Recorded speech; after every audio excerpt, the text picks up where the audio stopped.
జగన్ తెచ్చిన పెట్టుబడులను కూడా తానే తెస్తున్నట్టుగా చెప్పుకుంటున్నాడు అంటే చంద్రబాబు నాయుడు తన అసమర్థతని బహిరంగంగా ఒప్పుకున్నట్లే.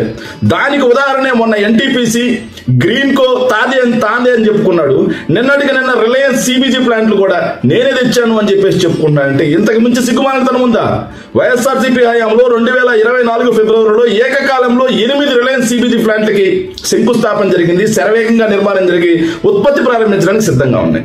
జగన్మోహన్ రెడ్డి గారు విశాఖ వేదికగా అంబానీ గారితో చేసుకున్నటువంటి ఎంఓయూలో భాగంగా అప్పట్లో 8 పెట్టారు.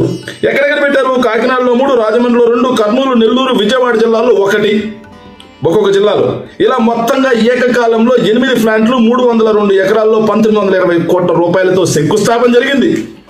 ఏదైతే శరవేగంగా నిర్మాణాలు జరిగాయి, ఉత్పత్తికి కూడా సిద్ధంగా ఉంది. ఈ రోజు కనిగిరిలో ఇంకోటి ఓపెన్ చేసుకుంటూ అది తామే ఆద్యులం అన్నట్టుగా ప్రచారం చేసుకుంటున్నారంటే ఇంతకు మించిన దిక్కుమాలిన సిగ్గుమాలినతనం ఇంకోటి ఉంటుందా? అసమర్థుడు చంద్రబాబు నాయుడు గారి పరిపాలనలో ఒక్క కొత్త పరిశ్రమ రాలేదు, ఒక్క పైసా పెట్టుబడి కూడా రాలేదు. అదేవిధంగా ఒక్క కొత్త ఉద్యోగం ఇచ్చింది లేదు. సంక్షేమం అటకెక్కింది. 1.5 లక్షల కోట్ల రూపాయల అప్పు మాత్రం ఘనంగా చేశాడు.